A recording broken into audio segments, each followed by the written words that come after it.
오늘부터 매주 수요일 5차례에 걸쳐서 디아스포라의 삶에 대해 되짚어보는 그런 시간을 갖기를 원합니다. 특히 오늘은 구약 시대에서 사사 시대에 있었던 일을 스토리로 재구성하여서 전해주고 있는 룻기를 중심으로 해서 나오미와 룻과 보아스의 스토리에 기대어서 디아스포라의 삶을 반추해 보려고 하는데, 룻기는 시작하면서 그 배경을 아주 간략하지만 소상하게 적고 있습니다. 그 시대는 사사 시대였다고 말합니다. 사사 시대는 룻기의 바로 앞에 배치되어 있는 사사기 혹은 판관기를 통해서 그 시대상이 어떠했는지를 자세하게 알려줍니다. 그 시대는 출애굽해서 가나안 땅에 정착했던 이스라엘 12지파들이 왕정국가를 수립하지 않고 각 지파들이 연맹을 맺어서 느슨한 부족 연맹체제를 이루면서 살아가고 있었습니다.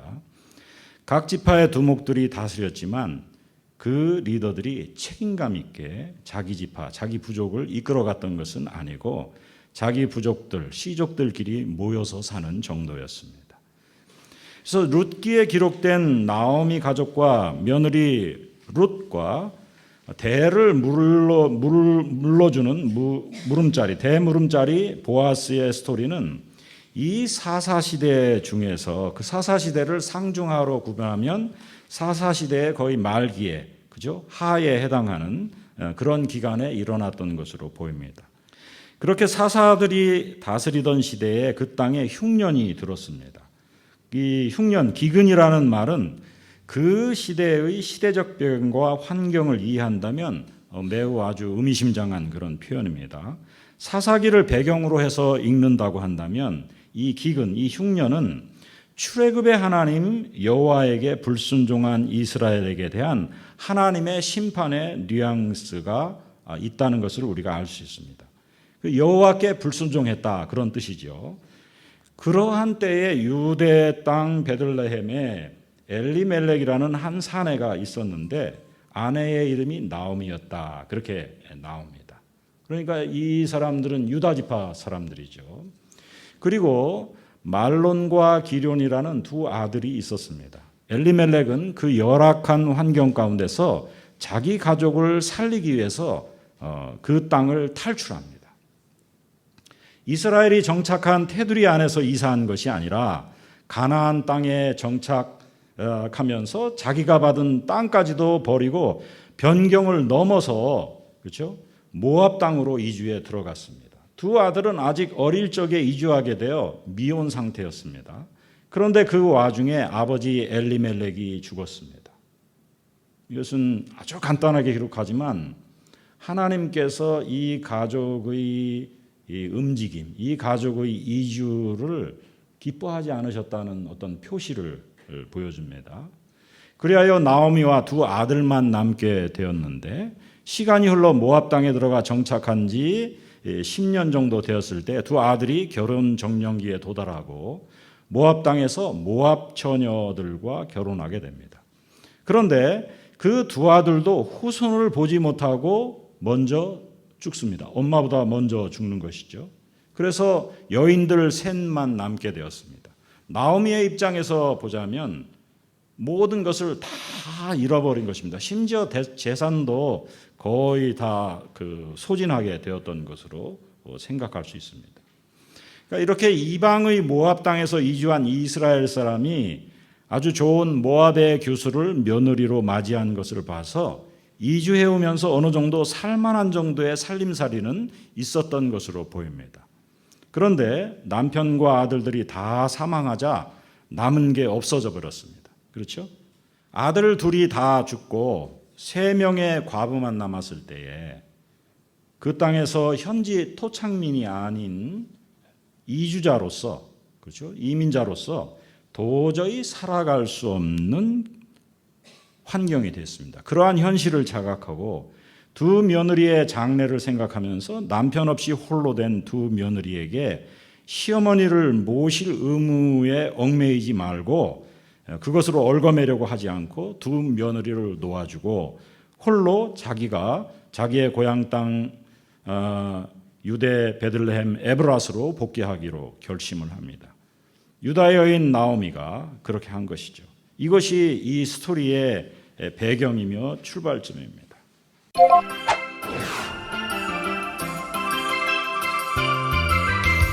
오늘도 우리가 이 나오미가 맞이한 현실, 이 밑바닥에서부터 우리가 출발해 보기를 원합니다. 이 밑바닥은 우리가 떠나오면서 두고 온 삶의 자리를 말합니다. 그 삶을 기억하게 하는 것이죠.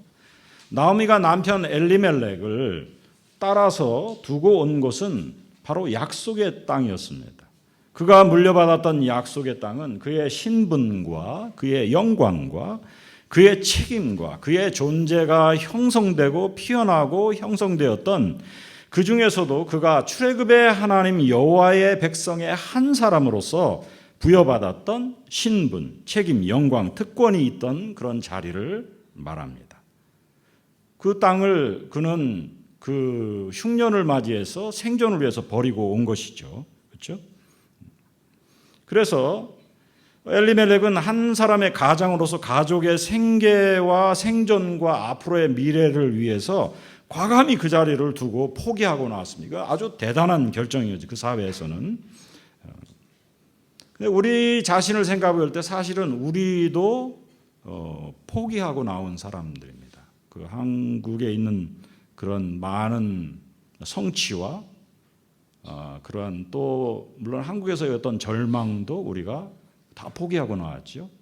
엘리멜렉의 가정은 거기에 그들이 처한 절망은 흉년으로 살아갈 수 없다는 것이었겠지만, 그래도 미래를 바라보면서 그 땅이 이렇게 주고 있었던 여러 특권들을, 그것이 이제 이게 먹고 살 수 없다는 그게 무슨 소용이야? 그리고 다 버리고 나가게 된 것입니다. 우리도 과감히 그 땅을 버리고 나왔죠. 그렇죠? 우리 자신도 미국을 중심으로만 생각해 본다면 한국인들이 우리 이 땅으로 올 때 다 포기하고 나왔습니다. 그래서 오늘은 엘리멜렉과 나오미, 룻, 보아스를 의지해서 주로 이민 1세대의 문제를 되짚어 보기를 원합니다. 저 자신도 저는 유학으로 먼저 나왔지만 이민 1세대에 속하죠. 그리고 지금 이 자리에 계신 그 대부분의 교우인들 여러분도 이민 1세대에 속한다고 생각합니다. 이민 1세대인 우리들 자신이 이 주제가 돼야 돼요. 우리가 생각해, 우리는 도대체 어떤 사람들인가 하는 것이죠. 그래서 나오미와 엘리멜렉의 가족 역시도 두고 온 고향과 남겨두고 온 땅, 특히 마무리 짓지 못한, 자신들이 책임지지 못한 그런 책무가 마음속에 남아 있었을 것입니다. 그 가족들은 흉년 때문에 그곳을 버려두고 떠나서 모압 땅으로 왔습니다. 처음 모압 땅에서 그 가족이 어느 정도 생계를 해결하고 자리 잡은 것처럼 느꼈을 때에 고향에 두고 온 마음의 부채도 지금 잘 사니까 그러면서 잊어버릴 수 있었을 것입니다. 그렇죠? 그리고 고향 땅 베들레헴에서 고을 사람들이 서로를 지키며 살아가려고 했던 여호와 하나님의 그런 언약 공동체 이상, 그때는 그런 게 좀 있었는데 우리는 여기서는 우리 힘으로 살아야 돼. 우리밖에 없어. 그렇게 생각했을 수도 있습니다. 그러나 가장인 엘리멜렉이 갑자기 죽고 두 아들만 남았는데 또 그 두 아들을 결혼시켰는데 또 그 두 아들도 죽게 된 것이죠. 그러니까 그러한 순간에서 나오미의 마음에 이게 지금 어떻게 된 건가? 하나님이 어떻게 나한테 그럴 수 있어? 지금 여기 나오미의 마음도 그렇죠. 여기 끝에 부분에 우리가 읽었을 때 1장에서도 그 여호와께서 나를 괴롭게 하셨다 이렇게 얘기하고 있는 것을 우리가 봅니다. 그렇죠? 우리들도 그렇죠. 우리의 삶에서 하나님이 어떻게 그럴 수가 있어요? 우리가 굉장히 잘 살고 여기서 미국 사회에서 잘 나가는 것 같았는데 우리 손주가 어떻게 그럴 수가 있어요? 우리 손주가 어떻게 마약 중독에 빠질 수 있어요? 우리 손주가 어떻게 교통사고로 이렇게 죽을 수 있어요? 나오미는 자기의 남편과 두 아들을 잃으면서 가장 밑바닥으로 나오미의 정신 상태, 경제적인 문제뿐만 아니라 삶의 사회적인 조건이나 정신 상태가 완전히 바닥에 들어가서 그 바닥이 튀어나오잖아요. 그 고향에 갔을 때 사람들이 나오미가 돌아왔구나 그래서 수근수근 되니까 이제 나를 더 이상 나오미라고 부르지 마. 내 이름은 희애가 아니야. 기쁘리애, 사랑애가 아니야. 내 이름은 비탄이야, 비탄. 내 이름은 마라야. 내 이름은 쓰디쓴 그런 인생이야. 이렇게 지금 말하고 있잖아요. 그렇죠? 얼마나 괴로웠는지 그걸 보여줍니다. 그래서 그러한 괴로운 마음에 나오미는 며느리들을 자유롭게, 그래, 너희들은 이제 그냥 가라. 너희들은 아직도 젊고 젊은데 또 남편을 새로 맞아서 가정을 이룰 수 있지 않겠느냐. 그리고 홀로 실패한 백성, 실패한 자녀로서 탕자처럼 고향으로 복귀하기로 결심하게 되었다고 봅니다. 어떤 면에서 나오미 스토리는 그 스토리로서 룻기가 사사기판 돌아온 탕자 이야기와 같습니다. 돌아온 탕자는 여러분이 잘 아시죠? 그게 여기에 그대로 들어 있습니다. 그래서 모압 출신 며느리 룻을 데리고 두 과부의 모습으로 베들레헴에 돌아온 그러한 돌아온 탕자판입니다. 그러나 현대판 우리 이민자들, 이주자들에게 복귀의 스토리는 가능할까요? 우리에게 돌아갈 고향이 있습니까? 우리들의 정체성은 어떻게 마무리되며 어떻게 완결될 수 있겠습니까? 냉정하게 우리 자신을 투사해 본다면 우리 이민자들은 이주한 다른 나라들에서 정확히는 온전하고 확실하게 발 붙이지는 못하는, 그렇죠? 더부살이의 정체성, 떠돌이로 그 한문으로 유식하게 쓰면 부유한다 그래요. 제가 이 말을 썼더니 읽어본 제 집사람이 부유라는 이런 어려운 단어를 쓰다니 이랬어요. 여러분은 아실 줄 알아요. 이게 떠다니는 거 부유한다 그러죠. 부초 뭐 그러잖아요. 한수산 씨의 부초라는 작품이 있잖아요. 그렇죠? 이 떠돌이 여기에 우리가 이민 사회에 미국 사회에 있지만 미국 사회와 떨어져 있어요.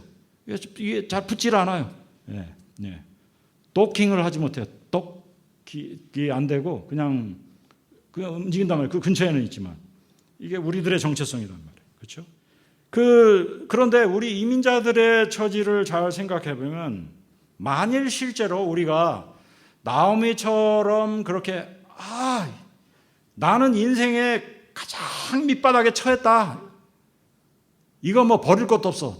누가 나를 모욕하고 비난하고 욕하고 쓸모없는 사람이 되어버렸다고 아무리 그렇게 얘기를 해도 다 내가 받아들이고 그래도 내가 고향 땅에 가야 되겠다 라고 결심하고 지금 이제 일어서게 된 거죠. 그렇죠?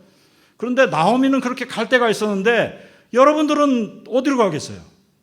그러니까 제가 이제 말씀드리고 싶은 것은 그것입니다. 이민 신학, 그는 이민자의 신학. 이민교회라는 게 그 영혼을 사모하는, 또 영혼을 제공하시는 그런 하나님의 은혜 가운데서 우리가 살아간다는 게 무엇인지에 대한 근본적인 어떤 그 비전이, 소망이 우리 가운데 심어지면서 움직여야 되지 않겠는가 하는 그 말씀을 드리고 싶은 거예요, 사실은. 그게. 근데 우리가 매주마다 조금씩 이렇게 그냥 살아가는데 그러다가 어느 날 아무개도 소천에 때, 아무래도 소천에 그러면서 이제 하나씩 살아가죠. 우리가 이민사회에 와서 그래 잘 살았을 수 있어요. 잘 살았을 수 있는데 그리고 나서 우리는 사람으로서 무엇을 완성하면서 가는 걸까 하는 거죠. 그렇죠? 그러므로 우리에게는 삼중적인 아이덴티티가 있음을 인정할 필요가 있다고 생각합니다. 첫 번째는 미국을 살아가는 코리안 아메리칸으로서의 시민적인 아이덴티티입니다. 미국에서의 삶에 대한 동화의 정도에 따라서 이 말이 각자 의미하는 바는 상당한 격차가 존재합니다. 그렇지만 그럼에도 불구하고 미국에서의 영주권자나 시민권자나 주재원으로 살아가는 시민으로서의 아이덴티티를 확보하고 확인하는 것이 필요합니다. 그 다음에 두 번째는 한국인으로서의 아이덴티티입니다. 이민 1세들은 이미 가지고 온 것이 있습니다. 그러나 편견도 가지고 왔고 그릇된 해석도 가지고 왔을 수 있습니다. 또 사실 한국 사회나 문화나 역사에 대해서 우리 각 개인이 경험하고 알고 있는 것은 아주 적어요. 사실은 각 개인이 아는 거 많이 아는 것 같아도 상당히 적습니다. 그거 가지고 모든 것을 한국을 판단하면 다른 사람으로부터 막 반박을 받죠. 나는 내가 경험한 이런데 왜 당신이 나를 반박해? 그런 일들이 막 이민사회 여러 군데서 일어나요. 서로 경험이 다르기 때문에. 그렇기 때문에 우리가 한국이나 한국 문화와 한국 전통, 한국의 히스토리에 대해서 사실은 좀 더 알 필요가 있어요. 배울 필요가 있어요. 제가 이 말씀을 드리는 것은 그 일을 교회가 해야 된다는 뜻입니다. 교회가 이걸 해야 돼요. 우리는 어디서 하지 않아요. 그리고 세 번째 아이덴티티는 그리스도인이라는 아이덴티티입니다. 이 아이덴티티는 그리스도와 연합함으로써 생겨나는 아이덴티티이고 그의 죽으심과 연합하고 그의 사심과 연합함으로써 하나님의 새 창조, 하나님의 새 나라의 시민이 됨으로써 생겨나는 아이덴티티입니다. 제가 이 정의한 것을 유심히 살펴보시면 제가 여기에 교인이 되는 거라고 표현하지 않았다는 것을 느끼셔야 됩니다. 제가 말씀드린 것은 그리스도의 죽으심과 사심의 연합함으로써 나오는 아이덴티티라 그렇게 표현했어요. 여러분들이 교회를 잘 다니고 주일 성수하고 11조하고 철학기도 함으로써 갖는 아이덴티티라고 표현하지 않은 것입니다. 그리스도인 크리스천 아이덴티티라는 것은 예수 그리스도의 죽으심과 사심의 연합함으로써 나오는 것입니다. 그걸 우리가 항상 기억하셔야 돼요. 오케이? 이민 1세대에게는 첫 번째 아이덴티티가 매우 강합니다. 코리안 아메리칸으로서 미국 땅을 살아가는 시민이지만 한국적인 요소가 아주 강합니다. 거의 한국인이죠, 사실은. 그리고 미국 시민으로서의 국민적 아이덴티티 두 번째 요소는 매우 약합니다. 우리가 살아가는 현실이 이 두 번째 측면에서 강력해야 하지만 우리는 아직 이 사회에 동화되지 못했습니다. 그냥 생활하는데 불편함이 없으면 좋고 또 생존하고 좀 더 잘 살기 위해서 이용할 수 있는 정도면 족하다고 생각하고 있죠. 그리고 하나님 나라의 시민으로서의 아이덴티티, 그리스도인으로서의 아이덴티티에는 우리 가운데 여러 문제들이 많습니다. 우리는 교회에 다니는 크리스천이라는 아이덴티티는 있지만 그리스도와 연합된 아이덴티티, 즉 그의 죽으심과 그의 사심에 연합되어 있는 아이덴티티, 새 피조물로서 아이덴티티에 대해서는 희미하고 불확실합니다. 그래서 개인의 신앙 고백의 진짜 알맹이를 물으면 물러나죠. 아직요, 내가 준비가 안 된 것 같은데요. 물러난단 말이에요. 그러면 우리는 우리 자신을 그리고 우리 다음 세대들을 어디로 인도해야 할 것인가? 나는 이 해결의 장이 실제적으로 그 모색의 장이 지금 우리가 이렇게 모여있는 현실의 교회라는 마당이라고 봅니다. 그렇죠? 이민자로서 코리안 아메리칸 크리스천들의 놀이터는 현실의 교회입니다. 그리고 현실에서 이 한인교회들은 이 세 가지 아이덴티티 형성의 스토리들을 전해주면서 어우러지는 그런 마당이 되어야 됩니다. 바로 이 점에서 이민자들 혹은 이주자들로 구성되는 한인교회들은 서구교회의 이원론으로 구성된 예배 중심 교회에서 벗어나야 합니다. 교회와 사회를 분리해서 예배의식 중심으로 교회를 속박하고 제약시키고 있었던 그런 울타리들, 그런 담벼락들을 이제는 과감히 무너뜨리고 하나님 나라의 다스림에 의해서 교회의 영역을 확장시켜 나가야 된다고 봅니다. 그래서 개교회를 유지하는 것도 분명 필요한 일이지만 개교회의 필요에만 집중되어서 안 되고 더 폭넓은 하나님 나라의 스토리들을 끌어내야 된다고 봅니다. 이 세 가지 스토리텔링이 꾸준히 종합적으로 그리고 복합적으로 그리고 구성적으로 전해지는 마당을 이루는 것이죠. 이 점에서 저는 이민교회가 매우 특수하다고 봅니다. 그러니까 우리는 지금 현재 과거에 한국에서 배웠던 그런 신학의 틀에 의해서 교회와 사회를 구별하고 거기에 울타리를 쌓은 것들을 이거 과감히 부시고 더 활동해야 된다고 보는 거죠. 그래야 이민교회가 할 일을 할 수 있다. 저는 그렇게 그 신학을 제시하는 것입니다. 그래서 이 세 가지 정체성과 관련된 이야기들이 우리를 미국 사회든 세계 어느 곳에서든지 이주자, 이민자로서 그 사회에 딱 맞게 잘 정착시키지 못하고 어정쩡하게 부유하면서 떠있는 정체성으로부터 우리를 온전하게 해주고 우리 정체성을 더 견고하게 만들어주는 도구의 역할을 해준다고 봅니다. 나오미는 돌아갔습니다. 자기를 붙잡는 며느리 룻과 함께 벗이 되어 자기 고향 땅 유다 땅 베들레헴으로 복귀했어요. 그러면 우리는 어디로 돌아갈 수 있을까? 계속해서 이민의 땅을 살아가야 하는 우리들은 어디로 복귀하는 것일까요? 복귀하지 못하는 우리들은 어디를 향해 가는 것일까요? 일종의 이민신학으로서 제가 제시하고 싶은 제안은 이민자로서 우리는 이주한 현지를 살아가면서 하나님 나라로 복귀하는 것이라고 말씀드리고 싶습니다. 그것은 예수 그리스도를 통한 하나님의 구원의 약속으로 복귀하는 것입니다. 나오미의 복귀의 스토리를 보면 그 쓰라린 인생의 그렇죠? 말아 내 이름을 말하라. 내 이름을 아주 너무 쓰라린 인생이 되었다.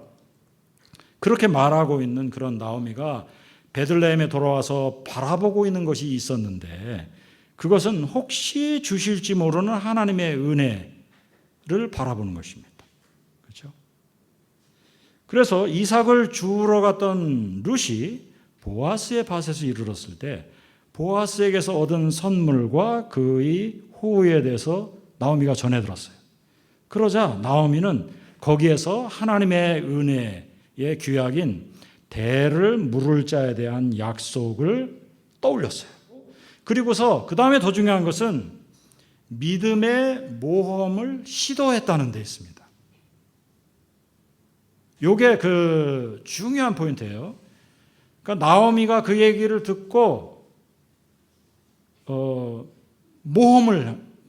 룻에게 모험을 하라고 시켰어요. 모험을 하라고. 이게 믿음이에요. 이게 믿음. 그러니까 우리가 믿음이라는 것을 이제 대부분 교회에서 믿음은 하나님을 믿고 의지하고 가만히 기다리는 거. 잠잠히 내가 하나님을 기다립니다. 여호와의 손길을 기다립니다.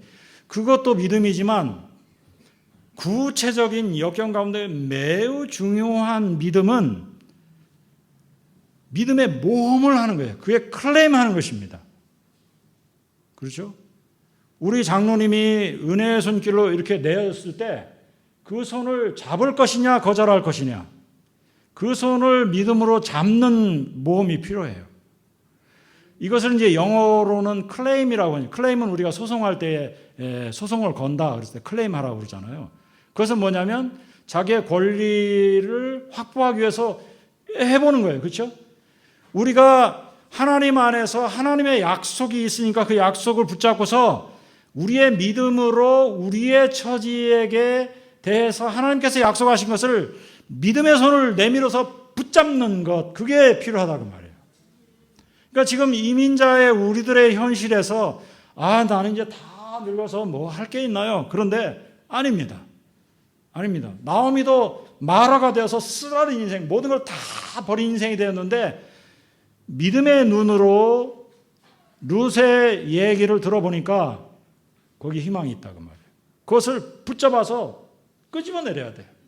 그게 우리한테 필요한 거죠. 그래서 룻기는 현실에서 너무나 빈곤해져 버린 그런 하나님의 약속의 풍요의 떡집인 베들레헴이라는 이름 자체가 떡집이란 말이에요. 그 풍요의 떡집에 기근이 들었을 때 그 약속의 날개에서 벗어나 이방 땅으로 이주해 나갔다가 인생의 바닥을 치고 빈터터리가 되어 베들레헴의 하나님 품 여호와의 날개 아래로 다시 복귀한 하나님의 자녀에 대한 스토리라고 우리가 볼 수 있습니다. 거기에는 그 맨 끝에 그 룻기의 맨 끝에를 보면 거기 누구 얘기가 나오냐면 다윗 얘기가 나와요. 다윗 얘기. 다윗은 우리가 성경 전체를 보면 다윗의 자손이 누구죠? 예수 그리스도. 그러니까 지금 나오미가 그 자기의 하나님의 약속을 의지해서 자기의 믿음으로 손을 내밀어서 하나님의 약속을 붙잡아 내렸을 때에 거기에 무엇이 딸려 나오냐면 다윗이 딸려 나와요. 그래서 그 룻기의 끝에 보면은 뭐라고 돼 있어요? 그 오벳을 낳고 뭐라고 그랬죠? 그 아들을 안았어요. 하나님께서 나에게 기쁨을 다시 주셨다. 그렇죠? 그 약속의 아들을 주신 거예요. 약속의 아들을. 그래서 우리들도 우리의 믿음으로 클레임했을 때 우리에게 필요한 약속의 아들을 우리에게 주실 것을 우리가 믿을 수 있는 것입니다. 그래서 룻기가 보여주는 이 인생의 사이클이 여러분들에게도 의미 있는 삶의 지침이 될 수 있기를 바라고, 여기서 우리가 이민교회를 향한 이민신학의 어떤 그 싹스를 좀 확인할 수 있지 않을까, 그렇게 해서 오늘 장시간 여러분에게 말씀을 드렸습니다.